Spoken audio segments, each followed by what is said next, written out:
My name is Regan Quaal, and today I'm going to be going over some common lifts seen in strength conditioning. My friend Tyler's doing a demonstration. Alright, so we're starting with back squat. First you'd unrack the bar, take a few steps back, we don't have a rack available. And then before descending into the squat, you make sure hips and knees are locked out. And then before we descend, we're going to make sure we initially push our hips back. And as we sink down, our knees are going to travel over our toes, keeping a big chest. And as we drive up, hips forward. Also, as we go down, make sure we're staying in the middle of our foot, not letting our weight transfer to our toes or our chest dropping. Will you show that one, Tyler? Toe on your toes, chest dropping. Yep, that's what I want to see. And let's do one more good one. Weights in the heels, hips back initially, chest up, drive up, hips through. All right. You can pause it. Right, next we'll be going over the power clean. In the power clean, there's three major positions. We're starting with position one, also known as power position, which is an athletic stance. So your athletes on a 3-inch dip, knees are slightly bent, standing, they're vertical, chest is up, shoulders are drawn back. And to perform this movement, we're thinking about driving our feet into the floor, extending our hips, pulling high with the bar, and then catching in the front rack. All right, let's go back down to power position. Also, as we're bringing the bar up, we want to keep it tight to our chest. We don't want to let the bar travel out, waste of energy, less efficient movement. So let's do one where the bar travels outward. That is what we do not want to see. Let's go back to it again. High elbows on the pull, bring them through quick, jump tall. All right, good. All right, starting back in position one on the power clean.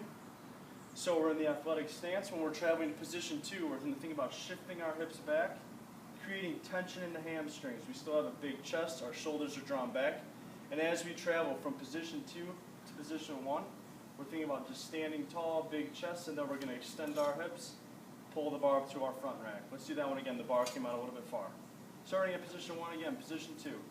Alright, so as we travel to position one, once you extend your hips, when you pull, think about pulling your shirt up, keeping the bar tight. There we go. Alright, so the key on position two, creating hamstring tension, raising your chest so you're still jumping tall, so the bar travels upward. Alright, this will be position three on the power clean. So starting position one, we're going to travel position two, hips back. Once we get to the bar to the knees, we're just going to let our hips sink back, drop down to position three. When we're at the bottom of this position, the thing to keep your eye on, knee to elbow relationship, you want to think about a pin going through your elbow, coming out your knee. Our hips are lower than our shoulders. We have a big chest, and as we rise, our hips and shoulders are rising together until we get to position two, finish with position one. So, keys at the bottom of position three, keeping a big chest, letting the hips drop, elbow to knee relationship, and as we rise, not shooting our butt, keeping our chest tall.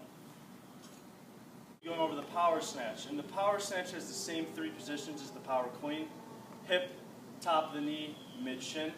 Relatively same exact pull. We have a wider grip on the bar. Alright, so starting with position one power snatch. Athletic stance, chest up, shoulders back. We're going to extend our hips, pull, keeping high elbows, the bar tight, punching underneath with our hips back when we catch.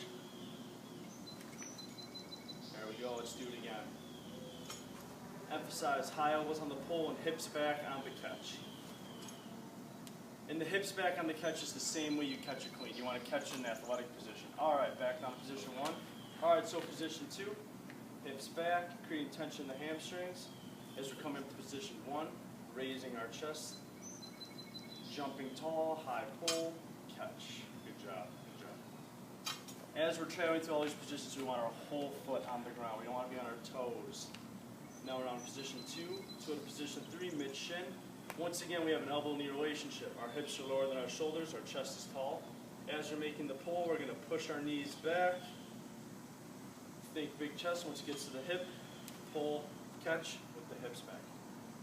We're going to go over push press. So first you would unrack the bar, and when we unrack the bar, we want the weight to be resting on our shoulders, keeping as full grip as we can on the bar, and our elbows in front of the bar.